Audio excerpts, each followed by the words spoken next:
Olá, seja muito bem-vindo, um excelente dia para você. Hoje é quinta-feira, 3 de abril e já está no ar o Câmara ao Vivo. Nós vamos juntos até às 9 horas da manhã e hoje você vai ver como foi a última sessão ordinária da semana. Autismo e inclusão estiveram na pauta. A gente fala também do encontro da Comissão de Indústria, Comércio, Desenvolvimento Econômico, Trabalho e Renda, que discutiu a situação jurídica das cooperativas de catadores. E mais, os detalhes da estreia do debate CMM, o programa de entrevistas que chega hoje na tela da TV Câmara. Isso e mais agora no Câmara ao Vivo.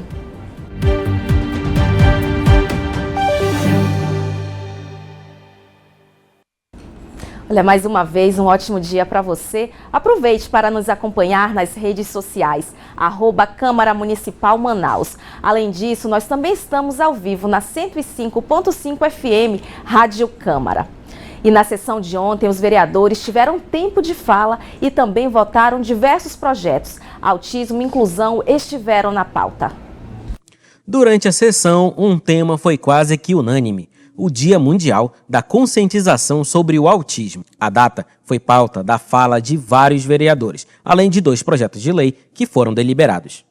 Um deles é de autoria do vereador João Paulo Janjão, que busca estabelecer uma cota de bolsas universitárias para pais e responsáveis de crianças com autismo em Manaus. A gente precisa trabalhar dessa forma, fazer com que o poder público possa entender a realidade dos autistas, entender que o autista nem sempre vai ser somente uma criança, que ele vai crescer, que ele precisa de suporte, que a mãe precisa de suporte, que o pai precisa de suporte. Muitas vezes são solos, não tem rede de apoio.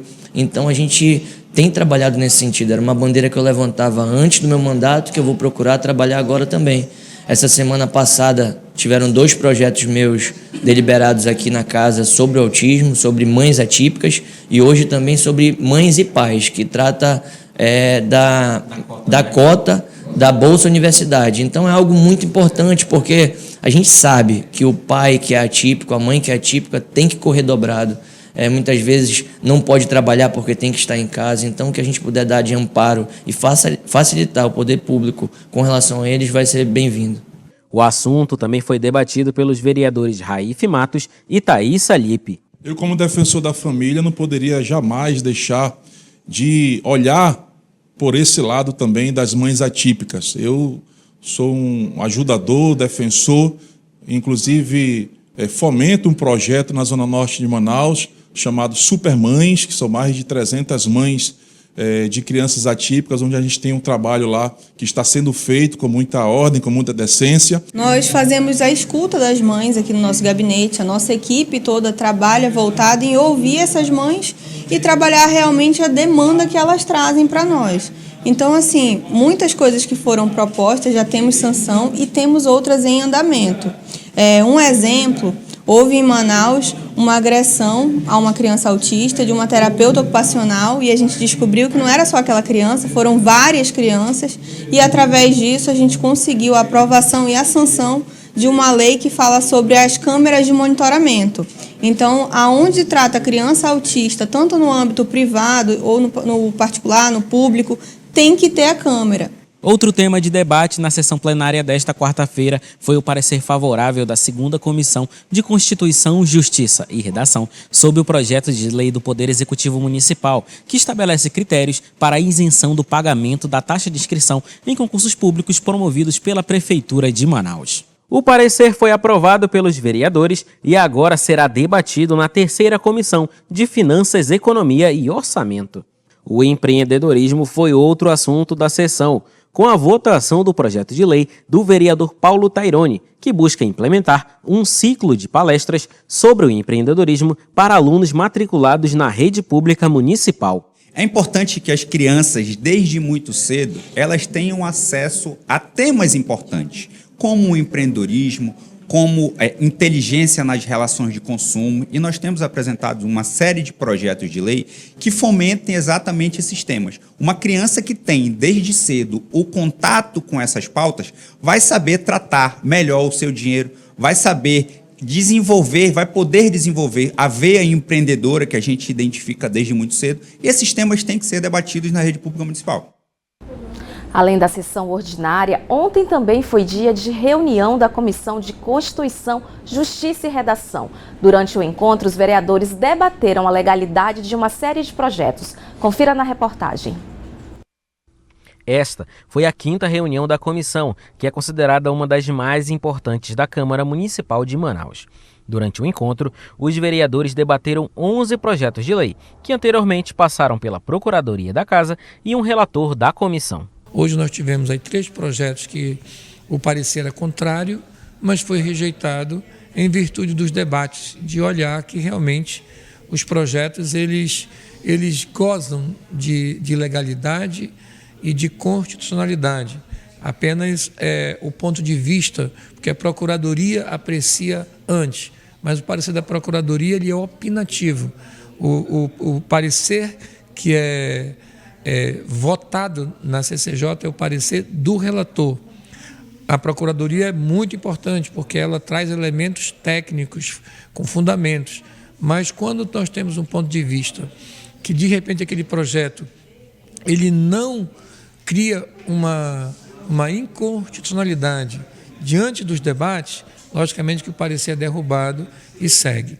A CCJ ela é importante para que dê esse caráter de legalidade. A Comissão de Constituição, Justiça e Redação tem a responsabilidade de analisar a legalidade e a constitucionalidade das propostas apresentadas pelos vereadores antes que elas sejam debatidas e votadas no plenário. Composta por 7 parlamentares titulares, essa comissão tem a função de garantir que os projetos de lei estejam em conformidade com a Constituição Federal, com a Constituição Estadual e a Lei Orgânica do município. É a única comissão que ela tem obrigatoriedade de reunir toda semana. Por quê? Porque todos os dias, segunda e quartas-feiras, nós temos pauta. E são deliberados projetos. Deliberado, ele toma um número e vai para a comissão, para a segunda comissão. Então, é a comissão que mais recebe. Todos passam por aqui. E nas outras comissões nem tudo passa, só o que é atinente à matéria. E, logicamente, que a CCJ ela trabalha muito de forma técnica. Então, isso dá trabalho, tanto que a Procuradoria acionada, os vereadores, que também com seus assessores, advogados, tudinho, para que a gente possa. E a minha preocupação é fazer com que a gente possa criar um arcabouço jurídico para a cidade de Manaus, onde a gente possa melhorar a cidadania. Vamos para um rápido intervalo e ainda hoje a gente fala de estreia aqui na programação da TV Câmara. Não saia daí.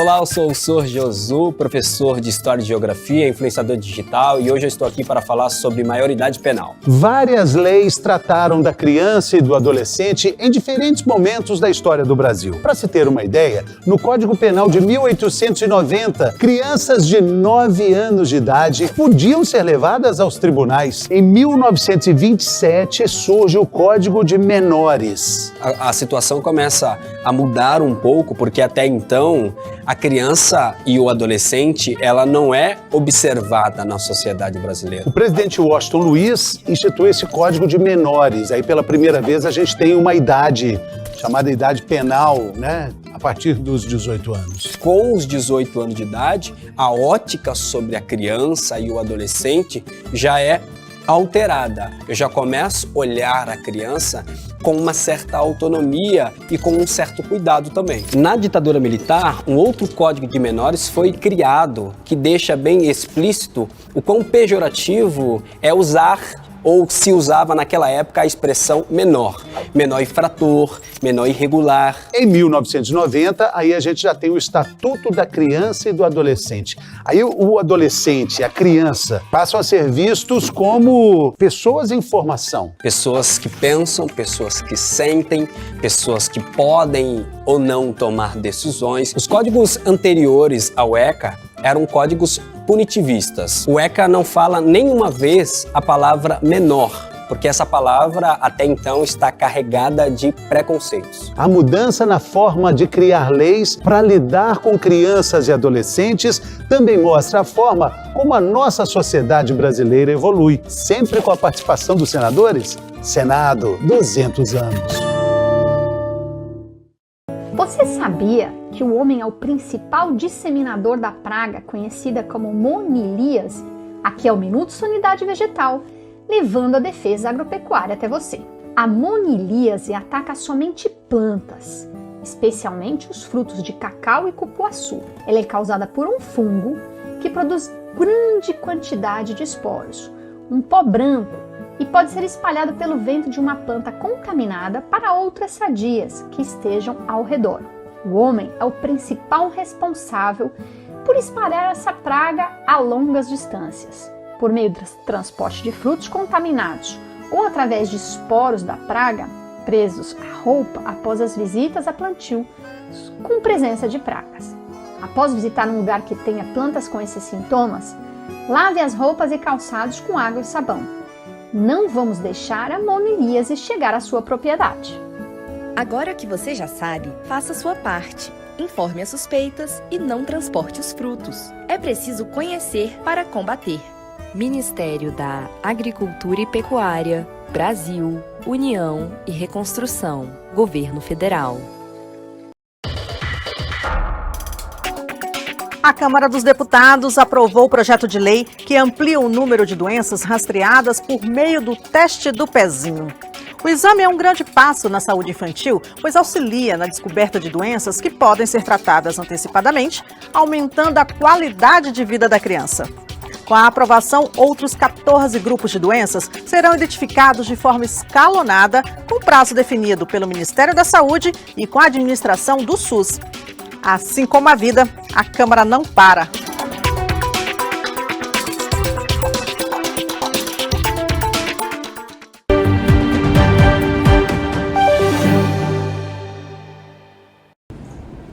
Já estamos de volta e eu te lembro que nós estamos ao vivo na Rádio Câmara, então sintonize na 105.5. E olha, a Prefeitura de Manaus inaugura hoje o primeiro núcleo operacional da Guarda Municipal. A nova estrutura, localizada na Avenida Coronel Teixeira, no bairro Ponta Negra, tem como objetivo ampliar o patrulhamento, proteger o patrimônio público e oferecer atendimento direto à população.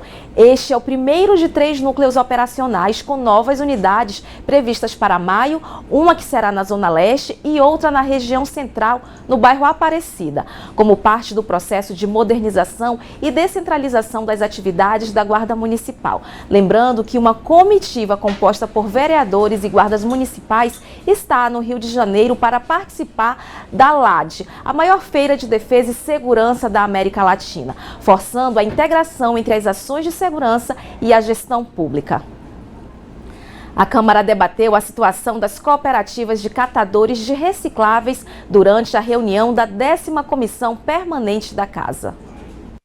Na última terça-feira, a Câmara Municipal de Manaus promoveu um debate sobre a situação jurídica das cooperativas de catadores de resíduos recicláveis no Amazonas. Presidida pelo vereador Rodrigo Sá, a reunião contou com a presença do vice-presidente da comissão, o vereador Diego Afonso, além dos membros titulares, Eurico Tavares, professora Jaqueline e Simon Bessa. O encontro ocorreu na sala de comissões logo após a sessão plenária, reunindo vereadores, especialistas da área ambiental e representantes do setor. Entre os convidados estavam a técnica ambiental da Associação Aliança, Elisa Muller, e a representante do Movimento dos Catadores de Resíduos Recicláveis, Silviane Bastos.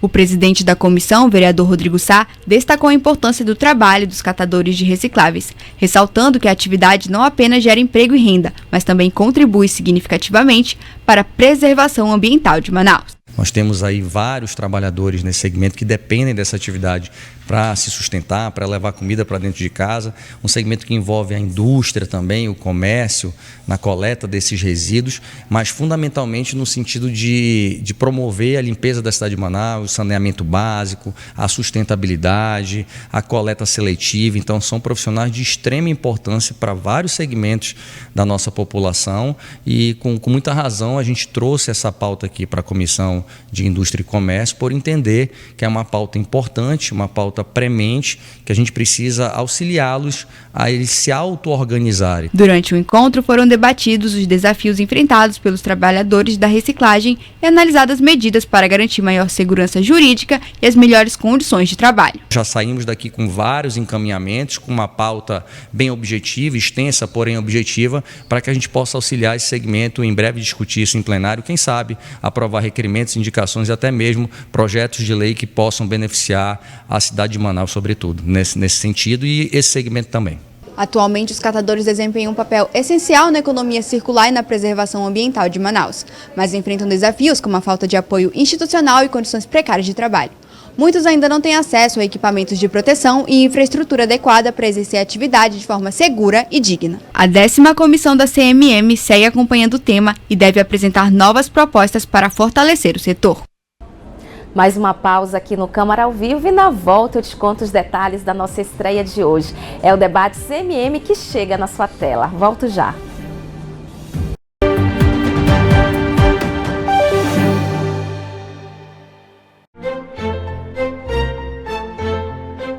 O baile da Ilha Fiscal foi a festa de arromba do Império Brasileiro e também o seu canto de cisne.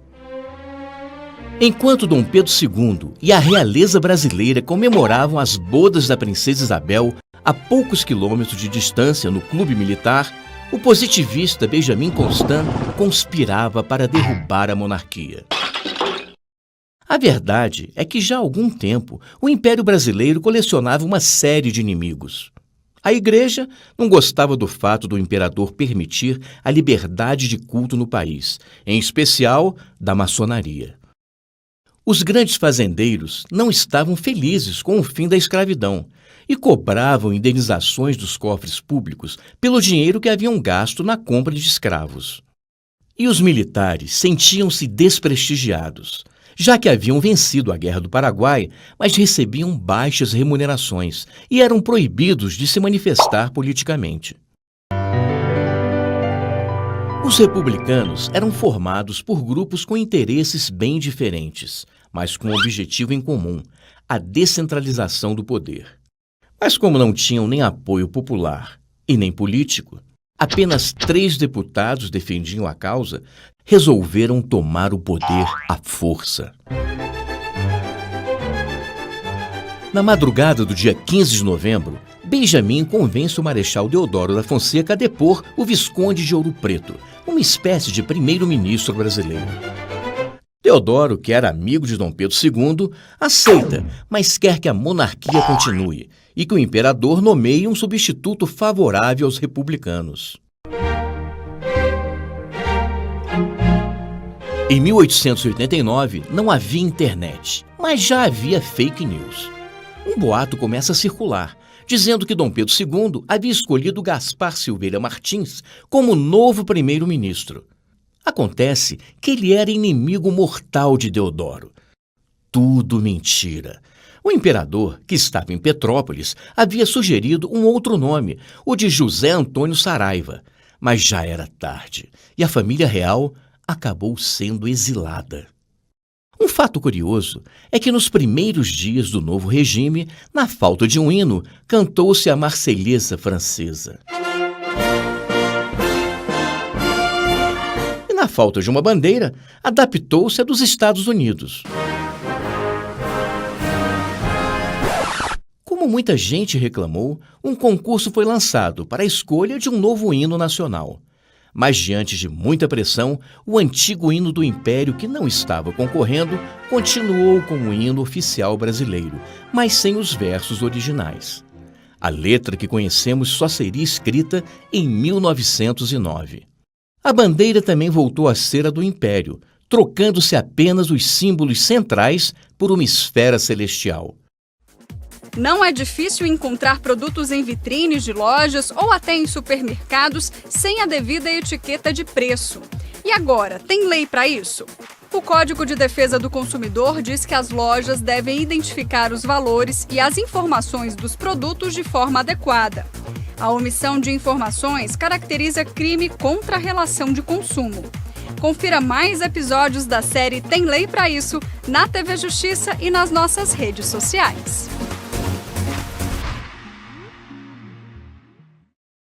Escolhas saudáveis para uma vida mais leve. Segundo o Guia Alimentar para a População Brasileira do Ministério da Saúde, alimento ultraprocessado é aquele com aditivos que a gente não usa normalmente na nossa cozinha, como corantes, espessantes e umectantes. A dica é evitar esses produtos e preferir alimentos naturais ou com menos processamento. Leia o rótulo dos alimentos. Uma campanha TV e Rádio Câmara.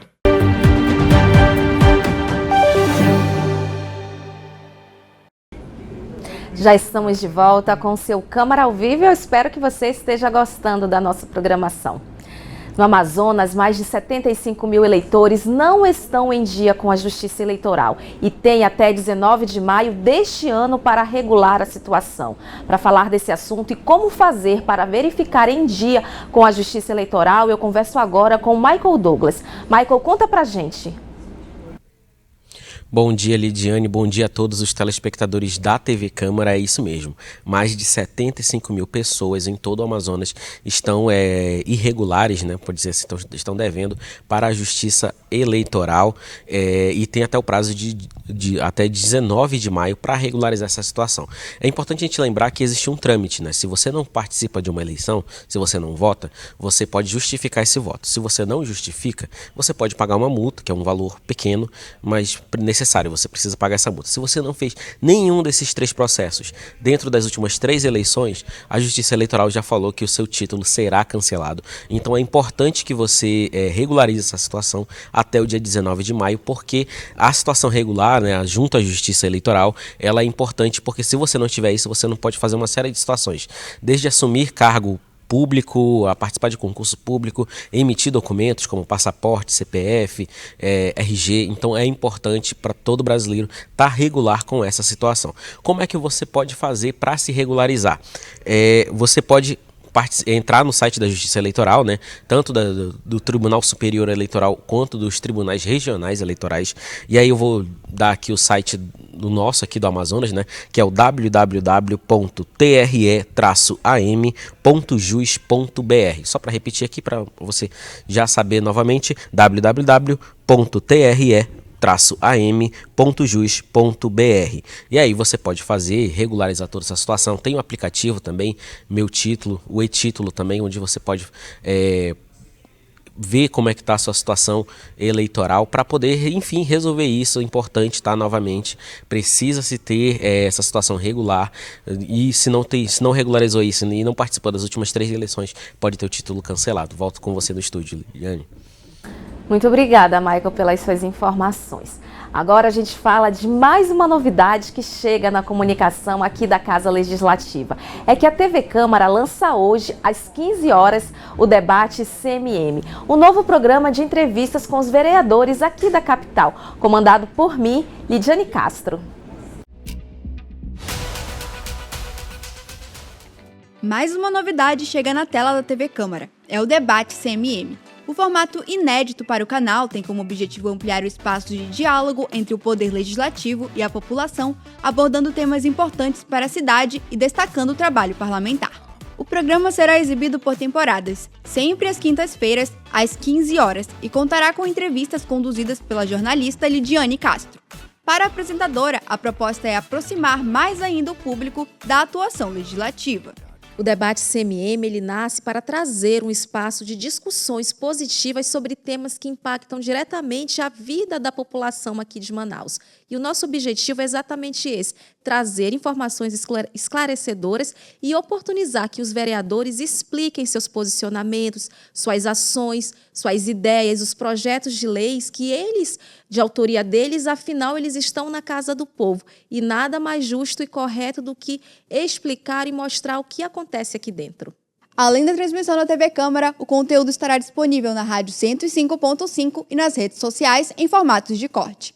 Um modelo dinâmico e moderno que visa facilitar o acesso e a disseminação das informações. Segundo a gerente de TV, rádio e som da CMM e diretora do programa, Érica Sá, o projeto representa um avanço na comunicação institucional. Isso, esse é um trabalho inédito na nossa programação e foi criado para deixar o trabalho parlamentar mais próximo da população. A TV Câmara tem um compromisso com a transparência e o debate CMM reforça essa missão. A produção do programa também recebeu atenção especial no aspecto visual e técnico. O gerente de fotografia e imagem, Sidney Mendonça, destacou o cuidado com a estética e a identidade visual do novo projeto. Trabalhamos para criar um ambiente moderno que valorize os entrevistados e torne o programa visualmente atraente. A iluminação, a composição foram pensados para transmitir seriedade e credibilidade sem perder a leveza necessária para um bom debate. A diretora de comunicação da Câmara, Roberta Bindá, destacou que o programa também contribui para fortalecer a identidade da TV como referência em jornalismo legislativo. Então, aqui na TV Câmara, a gente se preocupa em diversificar a programação dos nossos canais de comunicação que divulgam o trabalho do Parlamento de Manaus. Então, a gente vem com novidade nesse mês de abril, a gente chega na TV Câmara com um novo programa, Debate CMM. Como o próprio nome diz, é um espaço de debate de ideias, de opiniões e também de tudo que diz respeito à nossa cidade e à população de Manaus. Então, a gente vai falar um pouquinho mais sobre esse programa. Então, o Debate CMM ele é um programa dividido em 3 blocos. É mediado pela jornalista Lidiane Castro. Então, ele tem aí duração de 30 a 40 minutos. Vai depender de como essa conversa com o vereador vai render. É um espaço que ele vai poder colocar a sua opinião, mostrar, né, qual é a sua bandeira, o que ele pensa, qual é a opinião dele a respeito de pautas relevantes para a cidade de Manaus, com essa mediação ali da Lidiane, que vai conduzindo essa conversa. A ideia é que o entrevistado ele se sinta à vontade, como se estivesse conversando com quem está em casa. Então, é mais uma forma de a gente dar transparência ao que é feito aqui na Câmara Municipal de Manaus, mas principalmente chegar mais perto desse telespectador, lembrando que esse conteúdo ele não se limita apenas à TV aberta, ao canal 6.3 da TV Câmara Manaus, mas a gente também vai chegar nas plataformas digitais. Então, os internautas também podem acessar o novo programa da TV Câmara, o Debate CMM, no YouTube e também nas outras redes sociais. Então, aqui na Diretoria de Comunicação, a gente preza por essa preparação dos jornalistas com relação à cobertura do Legislativo. Então, temos aqui uma equipe que é conectada com tudo que diz respeito à Casa Legislativa. Primeiro, a gente acompanha diariamente, né, a rotina dos vereadores, as pautas, os assuntos relevantes. Isso faz com que, no caso, a Lidiane Castro, que é a jornalista que media o Debate CMM, ela esteja a par de todos esses assuntos, para que ela possa conduzir da melhor forma.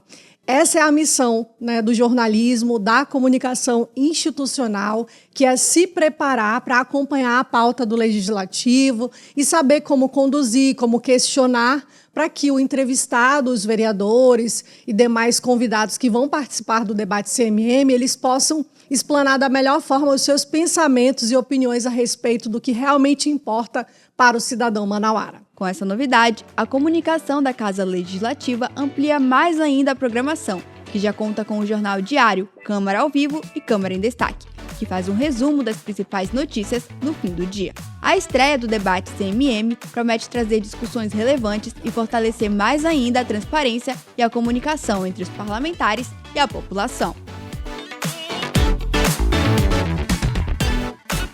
E eu já te conto que tá muito bom, então você não pode perder.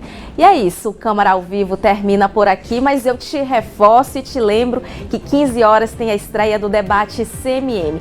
Mas no finzinho do dia também tem o Câmara em Destaque. A gente se encontra, você fica agora com imagens da Avenida Djalma Batista, próximo ao Plaza Shopping.